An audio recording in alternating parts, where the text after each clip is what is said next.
Hello friends, welcome to pratispoint. ಇವತ್ತು ಇನ್ನೊಂದು ರುಚಿಕರವಾದ ಬೆಳಿಗ್ಗೆನ ತಿಂಡಿ ಮಾಡೋದನ್ನು ತೋರಿಸ್ತಾ ಇದ್ದೀನಿ. ಇದಕ್ಕೆ ಮುಖ್ಯವಾಗಿ ಅವಲಕ್ಕಿ ಬೇಕು.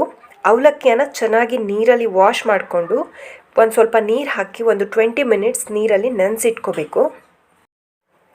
1 ಬೌಲಷ್ಟು ಅವಲಕ್ಕಿಗೆ 1 ಬೌಲಷ್ಟು ರವೆಯನ್ನು ತಗೋತಾ ಇದ್ದೀನಿ. ಇದು ಬಾಂಬೆ ರವೆ, ಸಣ್ಣ ರವೆ ಅಂತ ಹೇಳ್ತೀವಲ್ಲ, ಅದನ್ನು ನೀರಲ್ಲಿ ವಾಶ್ ಮಾಡಿಬಿಟ್ಟು ಸೇರಿಸ್ಕೊತೀನಿ.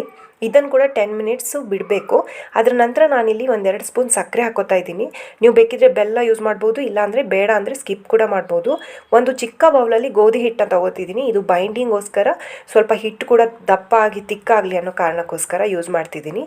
ಹಾಗೆ ಒಂದು ಚಿಕ್ಕ ಬೌಲ್ನಲ್ಲಿ ತೆಂಗಿನಕಾಯಿ ತುರಿ, ಹಾಗೆ ಒಂದು ಸ್ವಲ್ಪ ಈರುಳ್ಳಿ, ಕೊತ್ತಂಬರಿ ಸೊಪ್ಪು ಮತ್ತು ಒಂದು ಸ್ವಲ್ಪ ಹಸಿಮೆಣಸು, ನೀವು ಬೇಕಿದ್ರೆ ಜಿಂಜರ್, ಕರಿಬೇವು ಹಾಗೆ ಟೊಮೆಟೊ ಕೂಡ ಯೂಸ್ ಮಾಡ್ಕೋಬೋದು.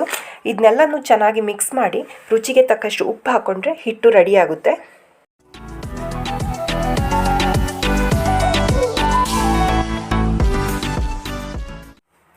ಈಗ ಮಾಡೋದು ಹೇಗೆ ಅಂತ ತೋರಿಸ್ಕೊಡ್ತಾ ಇದ್ದೀನಿ. ತವನ್ನ ಒಂದು ಸ್ವಲ್ಪ ನೀರು ಹಾಕಿ ಒಂದು ಸ್ವಲ್ಪ ಬಟ್ಟೆಯಲ್ಲಿ ಒರೆಸ್ಕೊಂಡ್ರೆ ತವ ಸ್ವಲ್ಪ ತಣ್ಣಗಾಗುತ್ತೆ. ಆಗ ಈ ಥರ ಹಿಟ್ಟು ಹಾಕ್ಕೊಂಡ್ಬಿಟ್ಟು ಕೈಯಲ್ಲೇ ನಿಮಗೆ ಎಷ್ಟು ದೊಡ್ಡ ಬೇಕೋ ಅಷ್ಟು ದೊಡ್ಡಕ್ಕೆ ರೊಟ್ಟಿಯನ್ನು ತಟ್ಕೋಬೋದು.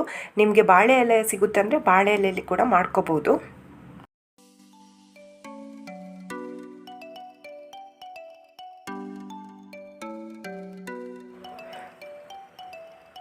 ಮೇಲ್ಗಡೆಯಿಂದ ಸ್ವಲ್ಪ ಎಣ್ಣೆ ಹಾಕಿ ಲಿಡ್ ಕ್ಲೋಸ್ ಮಾಡಿ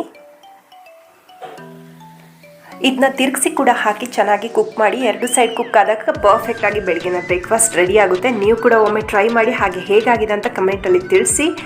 ಹಾಗೆ ಈ ವಿಡಿಯೋ ಇಷ್ಟ ಆದರೆ ಮರಿದೇನೆ ಲೈಕ್ ಮಾಡಿ, ನನ್ನ ಚಾನಲ್ನ ಸಬ್ಸ್ಕ್ರೈಬ್ ಮಾಡ್ಕೊಳ್ಳಿ, ಪಕ್ಕದಲ್ಲಿರೋ ಬೆಲ್ ಐಕನ್ನ ಕೂಡ ಕ್ಲಿಕ್ ಮಾಡಿ.